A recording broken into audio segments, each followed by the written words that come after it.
আসসালামু আলাইকুম। এটিএন বাংলা সংবাদে সবাইকে স্বাগত জানাচ্ছি আমি ভাবনা আহমেদ। শুরুতেই বিআরবি কেবল সংবাদ শিরোনাম। করোনায় একদিনে সর্বোচ্চ ৮,৩৬৪ জন শনাক্ত, মৃত্যু ১০৪।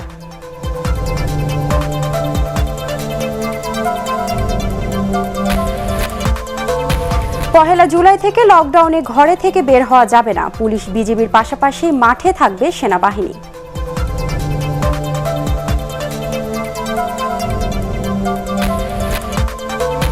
মগবাজারে বিস্ফোরণের কারণ এখনো অজানা, নাশকতার প্রমাণ মেলেনি বললেন আইজিপি।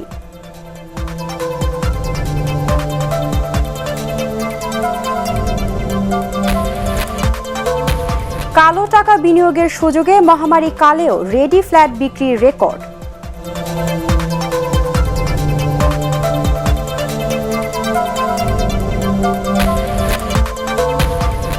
এবং ৪০ বছর পর নির্দোষ প্রমাণিত হলেন ২.৫ টাকার দুর্নীতির দায়ে চাকরি হারানো মুক্তিযোদ্ধা ওবায়দুল।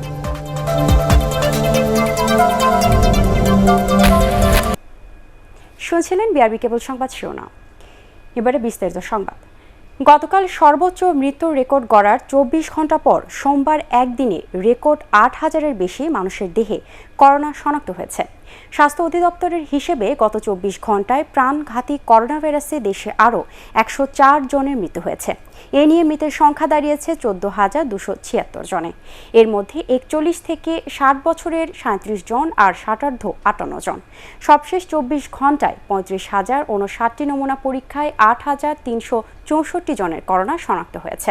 এর মধ্যে শুধু ঢাকাতেই শনাক্ত হয় ৩,১৬৫ জন। শনাক্তের হার ২৩.৮৬%।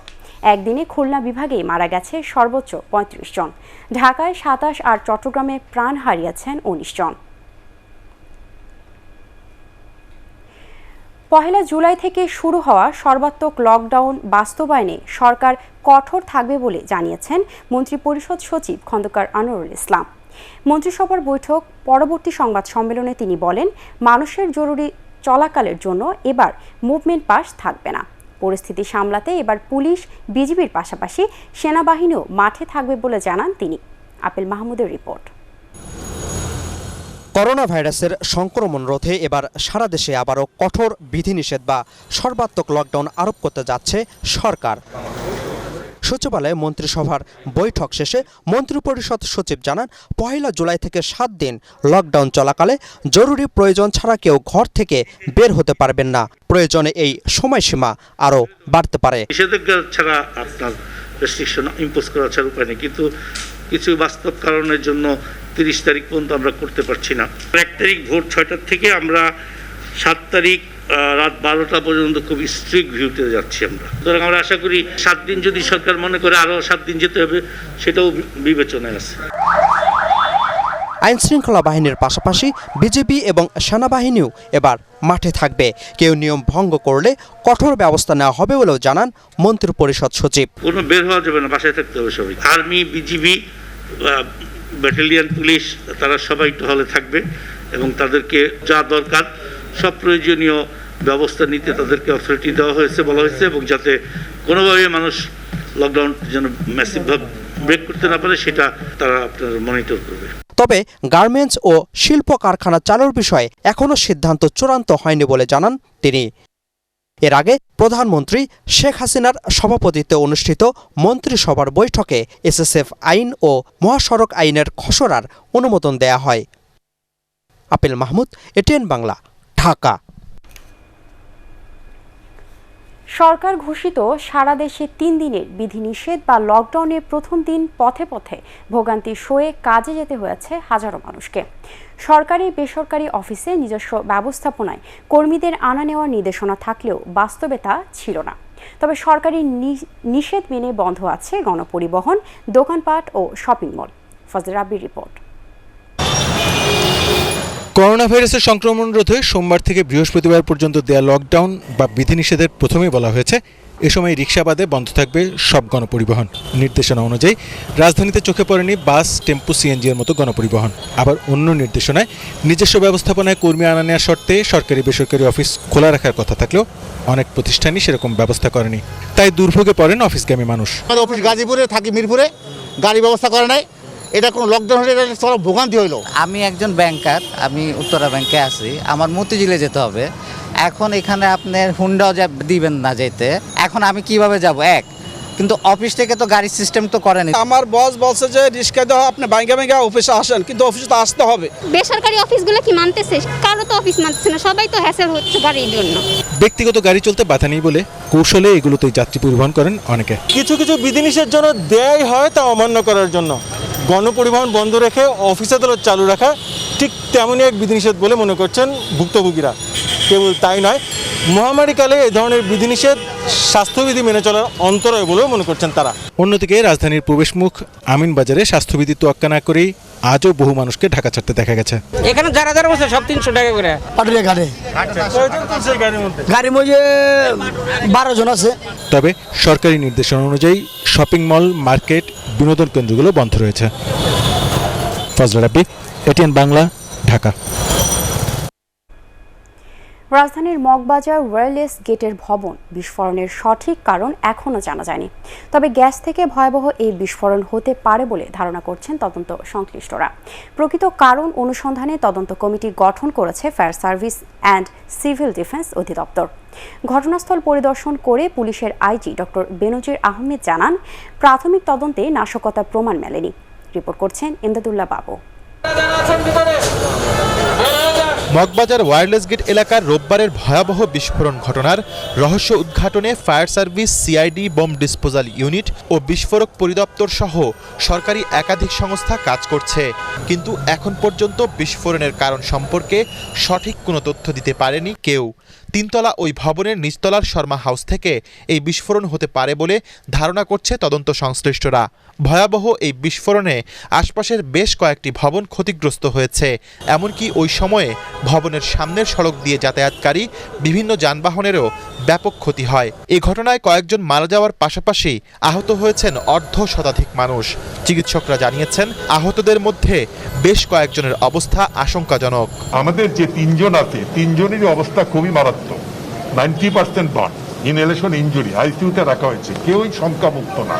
এদিকে বিস্ফোরক পরিদপ্তরের প্রধান পরিদর্শক জানিয়েছেন, ঘটনাস্থলে হাইড্রোকার্বন গ্যাসের উপস্থিতি পাওয়া গেছে। স্বাভাবিকভাবে একটা এক্সপ্লোশনের জন্য এত কিছু ক্ষয়ক্ষতি হতে পারে না, এটা আমরা বিগত দিনের আমরা এক্সপেরিয়েন্সে যেটা দেখেছি। Fire service and civil defence অধিদপ্তরের পরিচালক লেফটেন্যান্ট কর্নেল জিল্লুর রহমানকে প্রধান করে 5 সদস্যের একটি তদন্ত কমিটি গঠন করা হয়েছে। কিছুটা সময় লাগবে বার করতে, আমরা আলামত সংগ্রহ করছি। ঘটনাস্থল পরিদর্শন করেন পুলিশের আইজি ডক্টর বেনজির আহমেদ। পরে সাংবাদিকদের তিনি জানান, প্রাথমিকভাবে এটি নাশকতা মনে হচ্ছে না। একমুখী একটা ধ্বংসযজ্ঞ হয়েছে, একমুখী। নর্মালি যে বিস্ফোরক হয় তাহলে বহুমুখী, মানে যদি ওই ধরনের বিস্ফোরক হয় এটা অন্তত 3-4 দিকে যাবে, কিন্তু এটা দেখেন একদিকে, একমুখী। আর এই ছাড়া আপনার গ্লাসের ভাঙা টুকরা ছাড়া অন্য কিছু কিন্তু আমরা এখন পর্যন্ত খুঁজে পাইনি। ভবনটির নিচতলা ও দ্বিতীয় তলা বেশি ক্ষতিগ্রস্ত হয়েছে। ভবনটি আর ব্যবহারের যোগ্য নয় বলছে ফায়ার সার্ভিস।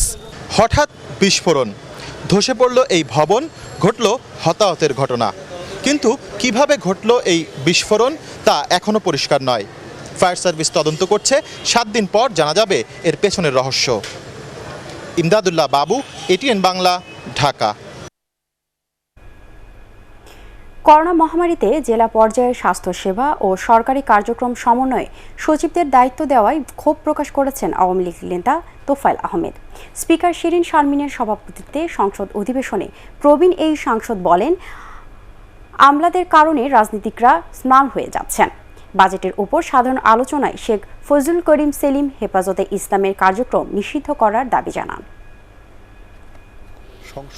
সেই বিজয় অর্জন করেছি। আমাদের জেলায় জেলায় দেওয়া হয়েছে প্রশাসনিক কর্মকর্তা।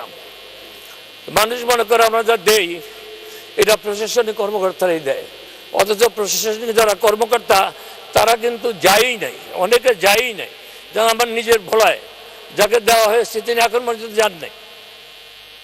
এটা কিন্তু ঠিক না মাননীয় স্পিকার। এটা একটা রাজনৈতিক সরকার এবং রাজনীতিবিদদের যে যে একটা কর্তৃত্ব, যেটা কাজ, সেটা কিন্তু ম্লান হয়ে যায়। আলসামস বাহিনী যারা বুদ্ধিজীবী এই বাহিনী এখন এসে হেফাজত, কিসের হেফাজত? এরা মানুষ মেরে হেফাজত করে, ইসলামকে হেফাজত করবে? এই জঙ্গি সংগঠনকে, এটা একটা জঙ্গি সংগঠন, এটাকে নিষিদ্ধ করা হোক। ঢাকা দক্ষিণ সিটি কর্পোরেশনের সাবেক মেয়র সাঈদ খোকনের 3টি প্রতিষ্ঠানের ব্যাংক হিসাব জব্দের নির্দেশ দিয়েছে আদালত। এছাড়া তার স্ত্রী ফারহানা আলম, বোন শাহানা হানিফ ও মায়ের ব্যাংক হিসাবও জব্দের নির্দেশ দেওয়া হয়েছে। ঢাকার সিনিয়র স্পেশাল জজ কে এম ইমরুল কায়েস দুদকের আবেদনের পরিপ্রেক্ষিতে এই আদেশ দেন। যে 8টি ব্যাংক হিসাব ফ্রিজের নির্দেশ দেওয়া হয়েছে তার মধ্যে সাঈদ খোকনের ব্যবসা প্রতিষ্ঠানের 3টি অ্যাকাউন্ট রয়েছে। এছাড়া তার মা ফাতেমা হানিফের 1টি, বোন শাহানা হানিফের 2টি ও স্ত্রী ফারহানা আলমের 2টি অ্যাকাউন্ট রয়েছে। দুদকের আবেদনে বলা হয় ওই ব্যাংক হিসাবগুলোতে বিপুল পরিমাণ অস্বাভাবিক অর্থ লেনদেন করা হয়েছে। অভিযোগটি সুষ্ঠু তদন্তের প্রয়োজনে ব্যাংক হিসাবগুলো থেকে যেন অর্থ উত্তোলন ও স্থানান্তর করা না যায় সে বিষয়টি নিশ্চিত করতে ব্যাংক হিসাবগুলো জরুরি ভিত্তিতে জব্দ করা প্রয়োজন।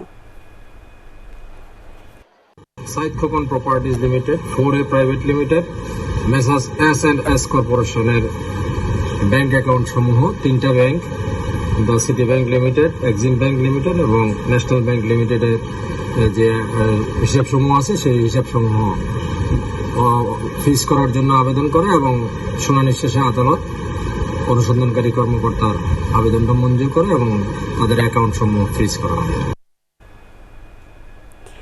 রং বেরঙের মুখোশের আড়ালে বিএনপি তাদের কুৎসিত মুখচ্ছবি লুকিয়ে রেখেছে বলে মন্তব্য করেছেন আওয়ামী লীগ সাধারণ সম্পাদক ওবায়দুল কাদের। তিনি বলেন, দেশবিরোধী ও সাম্প্রদায়িক অপশক্তির সাথে যোগ সাজস করে নৈরাজ্য সৃষ্টি করাই তাদের কাজ। সচিবালয়ে তার দপ্তরে এক ব্রিফিংয়ে বিএনপির সমালোচনা করে এসব কথা বলেন ওবায়দুল কাদের। তিনি বলেন, দলটির শীর্ষ এক নেতা মুচলেকা দিয়ে লন্ডনে পালিয়েছে, যা দেশের মানুষের অজানা নয়। এর আগে সচিবালয়ের সড়ক পরিবহন ও সেতুমন্ত্রীর সাথে দেখা করেন বাংলাদেশে নিযুক্ত ভারতের হাইকমিশনার বিক্রম কুমার দোরাইস্বামী। জনগণ জেগে উঠছে বলেই বিএনপির মুখোশ উন্মোচিত হয়েছে। জনগণ জেগে উঠেছে বলেই সাম্প্রতিক নির্বাচনগুলোতে বিএনপি ভরাডুবি ঘটেছে। জনগণ সচেতন বলেই তাদের আন্দোলনের ডাকে কেউ মাঠে নামে না। বিএনপির অপরাজনীতি এখন মানুষের কাছে স্পষ্ট হয়ে গেছে, তাই দেশের মানুষ এখন আর তাদের বিশ্বাস করে। সাংবিধানিক প্রতিষ্ঠানকে ব্যবহার করে সরকার জনগণের সব অধিকার কেড়ে নিয়েছে বলে অভিযোগ করেছেন বিএনপি মহাসচিব মির্জা ফখরুল ইসলাম আলমগীর। এক ভার্চুয়াল আলোচনায় তিনি নির্বাচন কমিশন থেকে জাতীয় পরিচয়পত্র কার্যক্রম স্বরাষ্ট্র মন্ত্রণালয়ে সরিয়ে নেওয়াকে সংবিধান বিরোধী বলে মন্তব্য করেন। অনুষ্ঠানে বিএনপির ভারপ্রাপ্ত চেয়ারম্যান, স্থায়ী কমিটির সদস্যরা ছাড়াও কয়েকজন সাবেক আমলা বক্তব্য রাখেন। এবং এই সবকিছু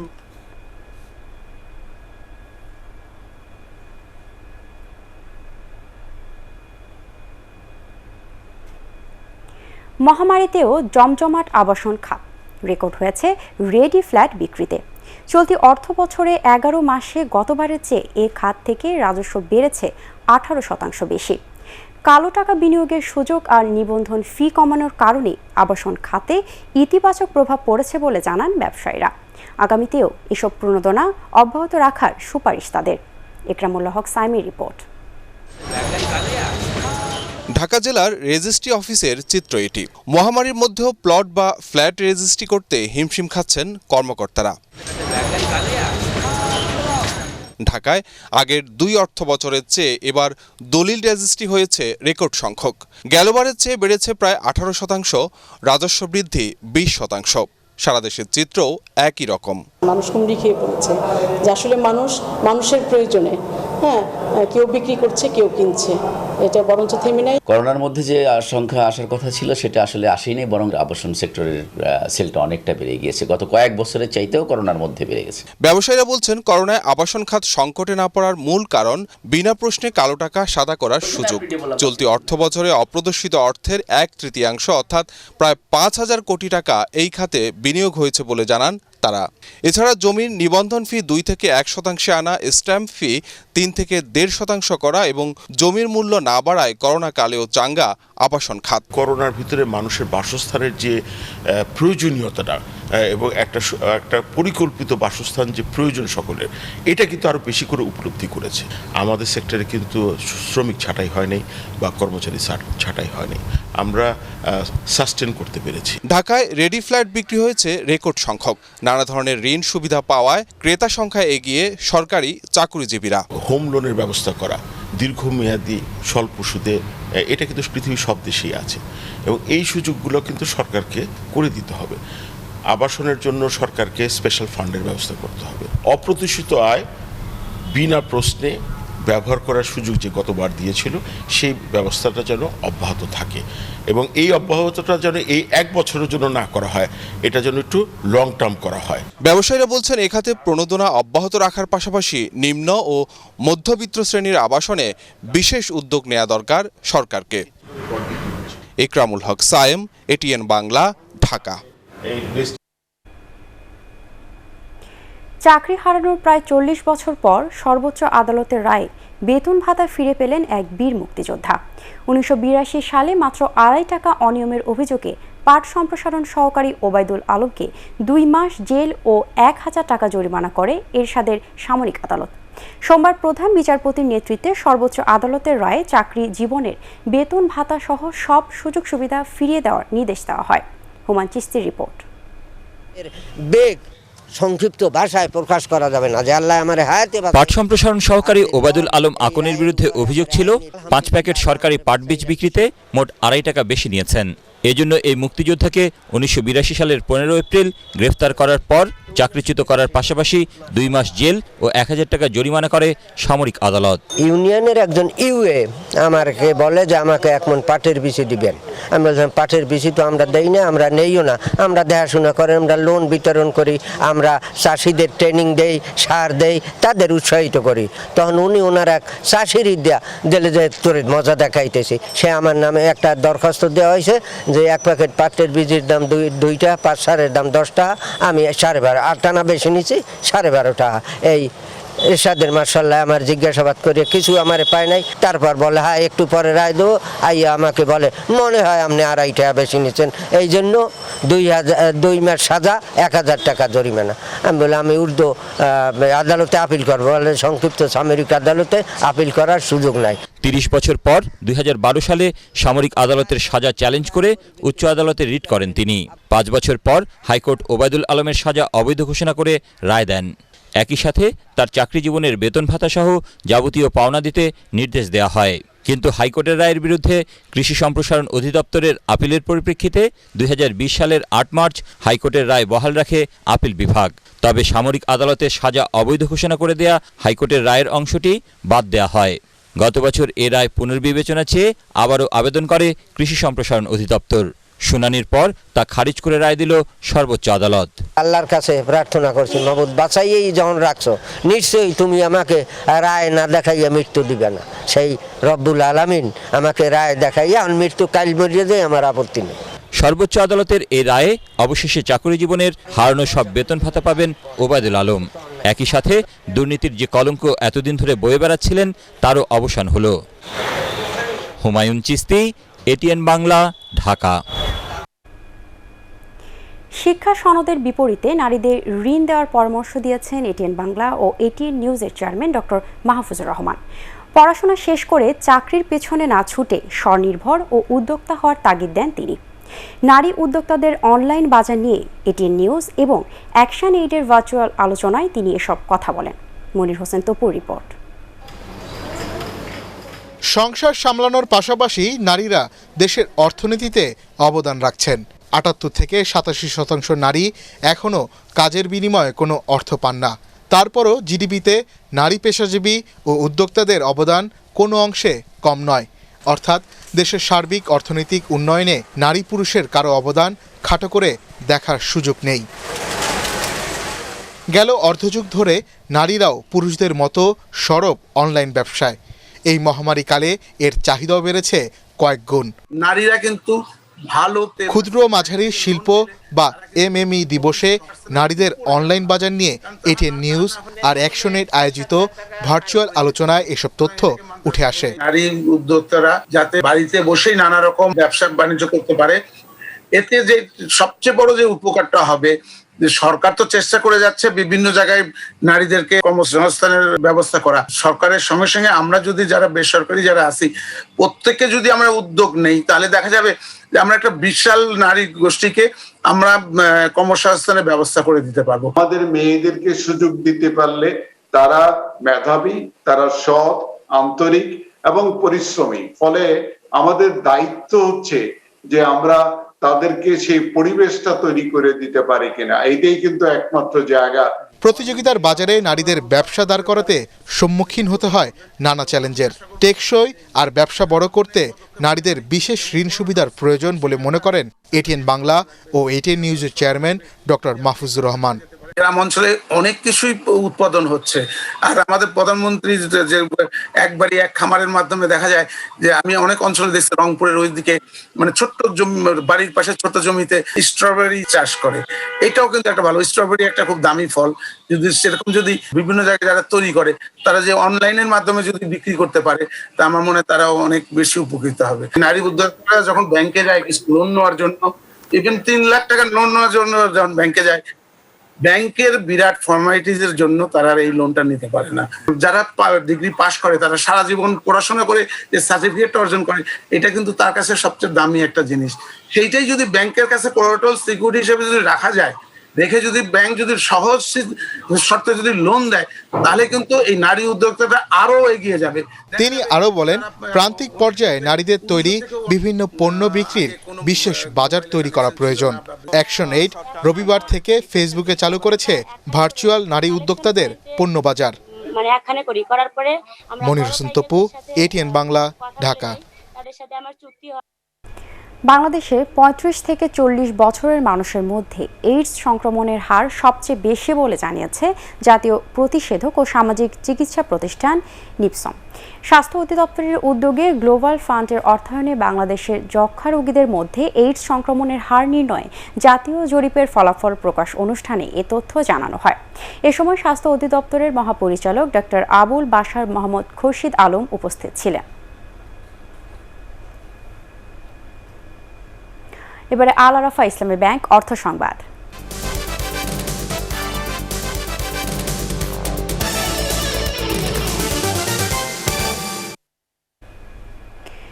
বেসরকারি প্রতিষ্ঠান people's leasing and financial services লিমিটেডকে অবসর না করে তা পুনর্গঠন বা পুনর্জীবিত করার নির্দেশ দিয়েছে হাইকোর্ট। একই সাথে পুনর্গঠন বা পুনর্জীবিত করতে পরিচালনা পর্ষদ গঠন করে দিয়েছে আদালত। বিচারপতি খুরশিদ আলম সরকারের ভার্চুয়াল বেঞ্চ এ আদেশ দেন। গত ২১ জুন পিপলস লিজিং সংশ্লিষ্ট ২০১ জন আমানতকারীর বক্তব্যের উপর শুনানি শেষে আদেশের জন্য আজ দিন ঠিক করেন হাইকোর্ট। পিপলস লিজিং থেকে টাকা নিয়ে ফেরত না দেওয়া ১২৯ জনের মধ্যে বিদেশে পলাতক প্রশান্ত কুমার ওরফে পিকে হালদার একজন। তিনি একাই আলাদা ৪টি কোম্পানি ও নিজের নামে প্রায় ২৫৪ কোটি টাকা ঋণ নিয়েছেন। কোর্ট যেটা করেছে সেটা হচ্ছে রিভাইভাল করে দিয়েছে, পুনর্জাগরণ করে দিয়েছে। বোর্ড আসলে অ্যাডহক বেসিসে হয়েছে। বোর্ডের প্রধান কাজটি হচ্ছে যে যত শীঘ্রই সম্ভব এটাকে কার্যক্রম করার জন্য প্রয়োজনীয় পদক্ষেপ নেওয়া। তো সেই ক্ষেত্রে ডিপোজিটরা সময় সময় তাদের টাকাটা চাইতে পারবে, বোর্ড তখন সিদ্ধান্ত নিতে পারবে। সবাইকে একসাথে দিতে পারবে না, পর্যায়ক্রমে যদি দিতে পারে। ব্যবসায়ী রোকন হত্যার বিচার ও আসামিদের গ্রেপ্তারের দাবিতে গাইবান্ধায় বিক্ষোভ ও মানববন্ধন করেছেন স্থানীয় মানুষজন। শহরের ডিবি রোডে এই কর্মসূচিতে কয়েকশো বিক্ষুব্ধ মানুষ ও রোকনের পরিবারের সদস্যরা অংশ নেন। গত ১৭ জুন রবিবার মিষ্টির দোকানের ব্যবসা ঘিরে সোহান সোহেল ২ ভাই ও তাদের সহযোগীদের হামলায় খুন হন ব্যবসায়ী রোকন। এ ঘটনায় ১৬ জনকে আসামি করে সদর থানায় মামলা হলেও পুলিশ ২ জনকে গ্রেপ্তার করে। এবারে ইস্পাহানি শেয়ার বাজার সংবাদ।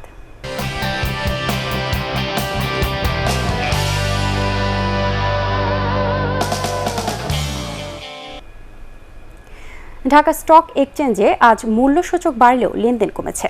দিন শেষে প্রধান মূল্যসূচক DSEX ৩৩ পয়েন্ট বেড়ে অবস্থান করছে ৬,০২৬ পয়েন্টে।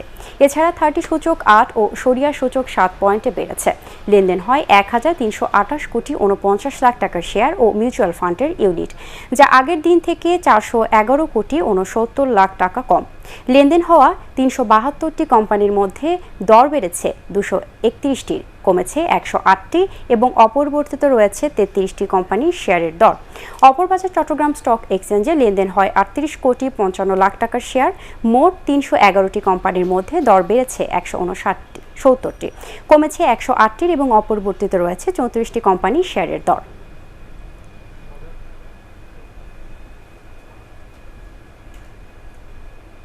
এবারে থাকছে কোপা আমেরিকার খবর।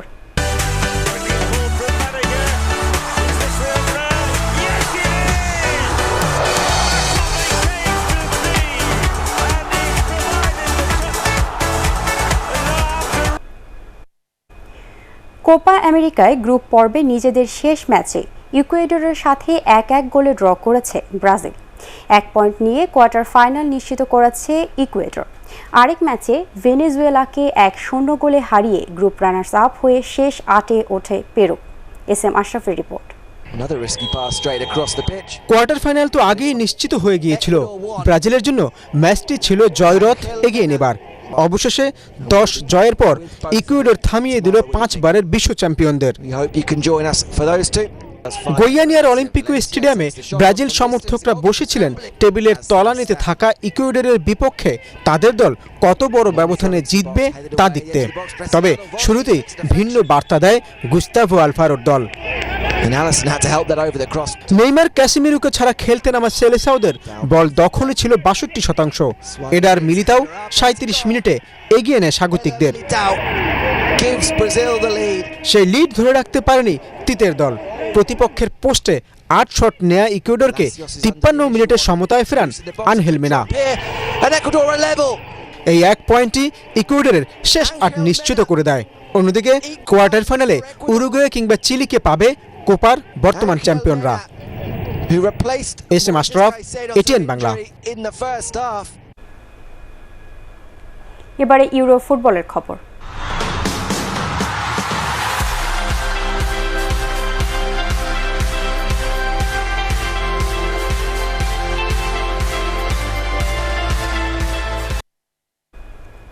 পর্তুগালকে বিদায় করে ইউরোর কোয়ার্টার ফাইনালে উঠেছে বেলজিয়াম। বর্তমান চ্যাম্পিয়নদের 1-0 গোলে হারিয়েছে রোমেলো লুকাকুরা। শেষ 16-র আরেক ম্যাচে 10 জনের নেদারল্যান্ডসকে 2-0 গোলে হারিয়ে শেষ 8-এ জায়গা করে নেয় চেক প্রজাতন্ত্র। SM আশরাফের আরেকটি রিপোর্ট। ফুটবলে পরিসংখ্যান দেখে খেলার চিত্র বোঝা যায় না। সেভিয়ার লা কার্তুহায় পর্তুগাল প্রতিপক্ষের পোস্টে শট নিয়েছে 23টি, বল দখল 58%, নির্ভুল পাস 88%। তবু পরাজিত দলের নামটিও ওই পর্তুগালি। একের পর এক সুযোগ হারানোর মাসুল দিতে হলো বর্তমান চ্যাম্পিয়নদের। 6 মিনিটে জোতা, 25 মিনিটে ক্রিস্টিয়ানো রোনালদো হাফ চান্সগুলো কাজে লাগাতে পারেননি। দিন শেষে স্কোরার রাইজে যেতে বেলজিয়াম তা আরেকবার প্রমাণ দিল। 42 মিনিটে থরগান হ্যাজার্ডের এই 1 গোলই ফিফা র্যাঙ্কিংয়ের 1 নম্বর দলটির শেষ 8 নিশ্চিত করে। দ্বিতীয়ার্ধে প্রতিপক্ষ রক্ষণে রীতিমতো ঝড় বইয়ে দেয় পর্তুগাল, কিন্তু রুবেন দিয়াস, রাফায়েল গেরেরোরা কাজের কাজটি করতে পারেনি। তাই তো আলী দাইয়েকে ছাড়িয়ে আন্তর্জাতিক ফুটবলে সবচেয়ে বেশি গোলের একক মালিক হওয়ার অপেক্ষাটা বাড়ল ক্রিস্টিয়ানো রোনালদো। শেষ 8-এর আরেক ম্যাচে ফেভারিটের তকমা নিয়ে খেলতে নামা নেদারল্যান্ডসের কমলা ঢেউ থামিয়ে দেয় চেক প্রজাতন্ত্র। থমাস হোলস 68 মিনিটে এনে দেন প্রথম গোল। এরপর প্যাট্রিক শিক টুর্নামেন্টে নিজের চতুর্থ গোল করে দলকে তুলে দেন কোয়ার্টার ফাইনালে। SM Ashraf, ATN Bangla. Copa America ফুটবলে গ্রুপ পর্বের শেষ ম্যাচে বলিভিয়ার বিপক্ষে মাঠে নামবে আর্জেন্টিনা। 3 ম্যাচে 2 জয় আর 1 ড্রয়ে 7 পয়েন্ট নিয়ে ইতোমধ্যেই এ গ্রুপের শীর্ষে আছে আর্জেন্টিনা। কোয়ার্টার ফাইনাল নিশ্চিত হলেও স্কোলানির দলের মূল চিন্তা 6 খেলোয়াড়ের হলুদ কার্ড।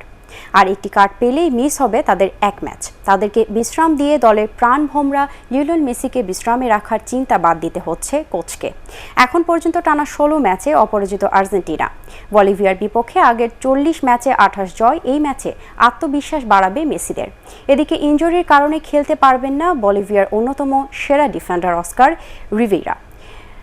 কুইয়াবার আরেনা প্যান্টালানে বাংলাদেশ সময় ভোর 6টায় শুরু হবে ম্যাচটি।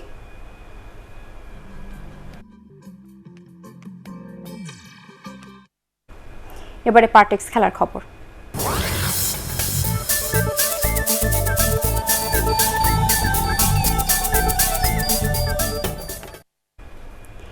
জিম্বাবুয়ের সঙ্গে একটি পূর্ণাঙ্গ সিরিজ খেলতে ভোরে হারারের উদ্দেশ্যে ঢাকা ছাড়বে বাংলাদেশ ক্রিকেট দল।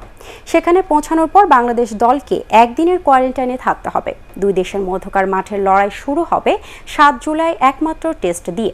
এরপর 3 ম্যাচের ওয়ানডে এবং 3টি টি-20 ম্যাচ খেলবে টাইগাররা। 3 ধাপে জিম্বাবুয়ে যাবেন ক্রিকেটাররা। বাকিরা রওনা হবেন আগামী 8 ও 12 জুলাই। টেস্ট দলে আছেন 18 জন ক্রিকেটার। তাদের মধ্যে সাকিব আল হাসান যুক্তরাষ্ট্র থেকে জিম্বাবুয়েতে দলের সঙ্গে যোগ দেবেন। নতুন 2 কোচ নিয়োগের বিষয়ে কিছুই জানেন না ক্রিকেট অপারেশনস কমিটির vice chairman Khaled Mahmud. Zimbabwe সফরের জন্য ব্যাটিং কোচ হিসেবে অ্যাশওয়েল প্রিন্স এবং টি-20 বিশ্বকাপ পর্যন্ত বোলিং কোচ রঙ্গনা হেরাতকে নিয়োগ দিয়েছে বিসিবি। ক্রিকেট অপারেশনস কমিটির ভাইস চেয়ারম্যান হিসেবে নতুন কোচ নিয়োগের আগে বিষয়টি তারও জানা উচিত ছিল বলে মন্তব্য করেন সুজন। এছাড়া ক্রিকেট অপারেশনস কমিটির কোনো মিটিংয়ে তাকে ডাকা হয় না বলে অভিযোগ করেছেন খালেদ মাহমুদ সুজন।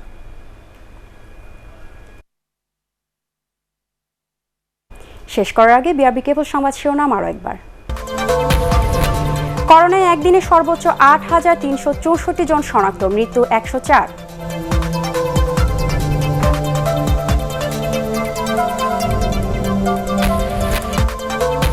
পহেলা জুলাই থেকে লকডাউনে ঘর থেকে বের হওয়া যাবে না, পুলিশ বিজিবির পাশাপাশি মাঠে থাকবে সেনাবাহিনী।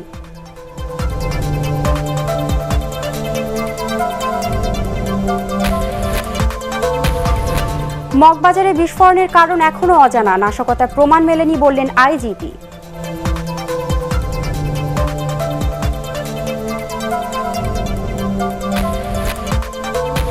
কালো টাকা বিনিয়োগের সুযোগে মহামারী কালেও রেডি ফ্ল্যাট বিক্রির রেকর্ড।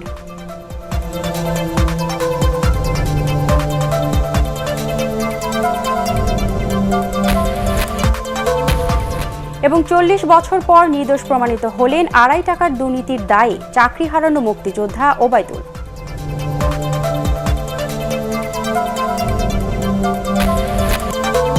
পরবর্তী সংবাদ দেখার আমন্ত্রণ জানিয়ে এখনকার মতো শেষ করছি। করোনা ভাইরাস থেকে নিজেকে সুরক্ষিত রাখতে মাস্ক পরুন এবং বারবার হাত পরিষ্কার করুন। এছাড়া এটিএন বাংলার সংবাদ ইউটিউবে দেখতে ব্রাউজ করুন youtube/ATN বাংলা নিউজ। ধন্যবাদ সবাইকে।